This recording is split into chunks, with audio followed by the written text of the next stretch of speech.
What's going on, everyone? Jeremy here from The Quartering. I hope you're having a wonderful day. Hey, I uploaded 3 videos yesterday, including one exposing an animation studio, Rooster Teeth, the very same one that fired Vic Mignogna without any evidence, that came out late last night, having a bit of bad PR, things like not paying their own employees and things like of that matter. I hope that you check those out, as well as all the videos I put out today. But I want to thank you all for another week of amazing growth, and it's only because of all of you liking and commenting and sharing the videos. It's really helping. I know many of you are just like, get to the point, Beardo. I will, but this is just my style, you know. I like to treat my videos like a conversation with friends rather than kind of this robotic thing I have to do. So I guess that's just me. Now, EA, that's right, has called loot boxes like surprise gifts. They're basically like the Santa Claus or good old Saint Nick of the video game world, and referred to them as, quote, very ethical. Now, EA is absolutely shaking in their boots now that the US government is getting involved with loot boxes, or at least considering getting involved with loot boxes. And now it seems like they're trying to put some positive spin out there. EA, they're not loot boxes, they're surprise mechanics, and they're quite ethical. EA's implementation of loot boxes has come under plenty of fire, even relative to the general outcry about the mechanic. The pushback against Battlefront 2 loot boxes was so intense that EA had to rework the entire system. Now, the thing is, I believe the gaming community is getting more and more accepting of quote-unquote loot boxes in general, as long as they aren't pay to win. I used to be in this camp of just railing against any and all loot boxes, but I don't think that's realistic anymore in today's economy. Games that come out and we pay $60 for, these huge mega Goliath development companies probably need to average $80 to $100 off each copy to be quote-unquote profitable enough. So by putting loot boxes in there, they'll raise the overall average revenue per piece to satisfy their shareholders. Again, I don't have any problem with them if they are cosmetic only. Carrie Hopkins, EA's VP of Legal and Government Affairs, imagine having to have that position in your video game company, insists that the company's randomized purchases aren't loot boxes, but rather, quote, surprise mechanics. I've noticed the gaming companies trying to rename loot boxes. It's a marketing ploy. Now I've seen them called surprise mechanics. I've seen them called time savers, things like that, because they're just trying to change the word because of all the negative connotation associated with it. In an oral evidence session, giggity, with the UK Parliament Digital Culture, Media and Sports Committee, Hopkins compares the mechanics to surprise toys, which have been around, quote, for years. It's Kinder Eggs or Hatchimals or Lol Surprise. No, it's not. When you buy a Kinder Egg, no matter what, you get some crummy chocolate and a toy. Also, you don't need to buy Kinder Eggs in order to enjoy a video game or compete with other people.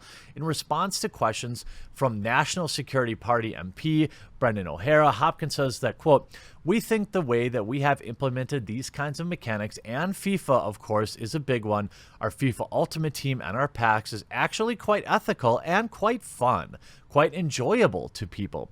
We do agree with the UK Gambling Commission that Australian Gambling Commission and other gambling commissions that aren't gambling. What? Can you, what? And we also disagree that there's evidence that it shows it leads to gambling. Instead, we think, like many other products that people enjoy in a healthy way, it's the element of surprise. Are you kidding me? I guess they have to talk in a way that tries to convince these governments to not ban loot boxes, as we've seen. We've seen desperation out of companies like 2K, where they're actually emailing customers asking them to talk to their governors or their state representatives to try and tell them, hey, we want these mechanics to stay in. No, we don't. I'm going to be perfectly honest with you, as somebody who used to buy sports games every year, I loathe them. I have never spent a dime on any of this garbo. But I would actually rather pay $10 to $15 more for a video game if they spent more of their time on improving the actual game and less on figuring out sneaky ways, algorithmically or otherwise, to get people to buy these loot boxes. Obviously, this means that EA disagrees with the anti-loot box stance taken by the Dutch and Belgian regulators. They decided, the regulator, not the courts, decided that under local law, these mechanics under certain circumstances would violate the law. We saw games, like I said, like NBA 2K had to remove them from that localized game. You can also hear the broadcast in full archive of the parliament starting at whatever. The UK's government investigation on gaming was announced earlier this year and concerns much more than loot boxes. Everything from game addiction to the way governments can support the VR industry is on the list. Whether any legislative actions result in these investigations remain to be seen. Oh no, I believe absolutely, wholeheartedly, that we will see litigation around this. And the idea that EA considers their loot boxes as a Kinder egg is absurd. If we go back and look at the way that the Dutch and Belgian regulators actually ruled on this, Dutch authorities want to spread their loot box regulations across the EU. See, I imagine that FIFA, which we all know is a very, very profitable game for Electronic Arts, I'm curious the way, I'm sure that in terms of percentages for loot box expenditures, just based on the way soccer is more popular in Europe, it's likely that they're also making that same money or making disproportionate amount of money in Europe. So they're very, very concerned about this. Back on 420 Blaze It, following yesterday's announcement that loot box mechanics in certain games contravene the country's gambling law, the Netherlands Gaming Authority said it, quote, wants to work and act together to achieve joint regulations across the European Union. Now, this has got to have Electronic Arts absolutely shaking in their boots because they need this money. They need to please their investors. They need to keep that money flowing in. And it's not, I think that they've given up on doing that through improving games or adding value, and they've relied more on milking whales. I don't know how you milk a whale, but apparently you need loot boxes to do it. Desire, competition, or addiction. Why do we buy loot boxes? An interview with GamesIndustry.biz, a spokesperson from the NGA said that every European regulator has its own laws and regulations, but the authority now wants to work together with other nations to set a precedent. A precedent that I believe is a dangerous one. Yes, I absolutely support protecting consumers and taking a look into if there's any of this nefarious action behind the scenes, and also having pay-to-win mechanics. But ultimately, capitalism tells us that, look, even if a game has pay-to-win mechanics in a loot box, I can criticize it and we can still choose not to buy it. I'm still very uncomfortable having the boomers in Congress coming out and regulating video games, as we've seen the way they react to some of the most absurd reports about how they, playing rough video games make people do things in real life and all sorts of unproven baloney sausage. Spokesperson Panji Audsen references studies being conducted by other European countries such as Belgium and says that the NGA's ruling could certainly influence rulings that are due to come. And Odinson said, I don't know that the NGA are really pushing to the EU and trying to get in touch with all the different authorities in the EU member states, one to get blanket precedent so the whole EU has the same ruling.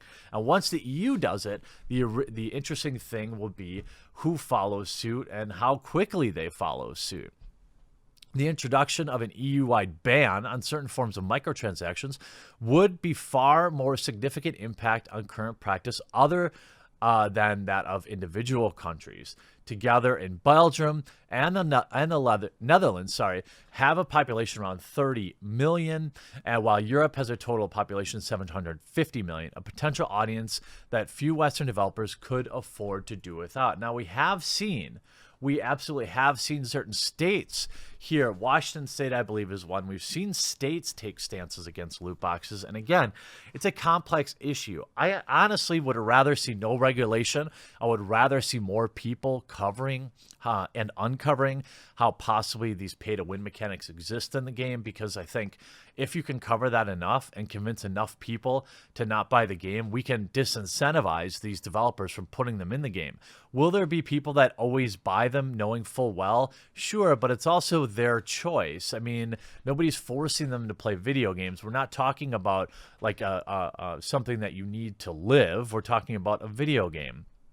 Back on April 19th, the Dutch Gambling Authority has given game developers 8 weeks to fit loot boxes after they were found in violation of gambling laws.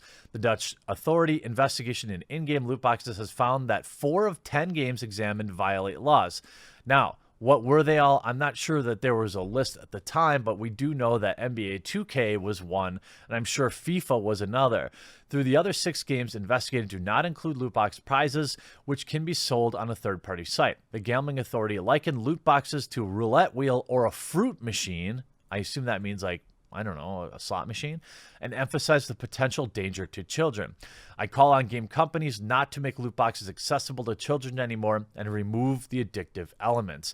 Well, I'm not sure that it's necessarily about removing addictive elements. I think that as long as the mechanics aren't pay to win, I'm fine with them being in the game. They are a necessary evil for game development companies to continue to keep prices at $60. As time has changed, the standard for games has stayed at $60. Now, I'm pretty certain we're going to see that increase with the next generation of video games, because we know that console makers do in fact lose a little bit of money on each console hardware that they sell. Now, that's been the narrative forever. I guess I don't know for a fact that that's true, but you get what I'm saying. It seems that EA decided not to comply with Belgian law regarding the sale of loot boxes in the country, and officials there are taking the company to court. This is back late last year, which we know they lost. FIFA 18 and 19 are specific titles cited, with the Ultimate Team mode's randomized card packs as a specific loot box mechanic being targeted.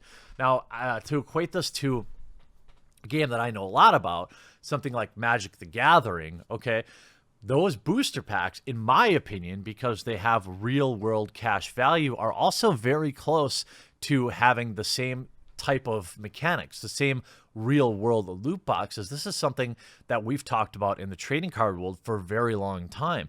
What will it take? How close? Because we've seen Wizards of the Coast, the makers of Magic the Gathering, start putting out more and more expensive packs. The average pack was like $4, right? Then they started putting out these $10 packs with even more expensive cards in the pack. I mean, it was literally, in my opinion, in my definition, a gambling thing, right? They charge you more for the lottery ticket. In this case, it's a pack of Magic cards, and they promise you the possibility of more expensive reprints in the pack. It really is gambling. So it's going to be interesting to watch how governments react to loot boxes over in Europe, and how many states here in the United States start adopting it. But I do think it's hilarious that somebody from EA stood up and called loot boxes the same thing as Kinder Eggs. I hope you enjoyed this video. We'll talk to you again real soon.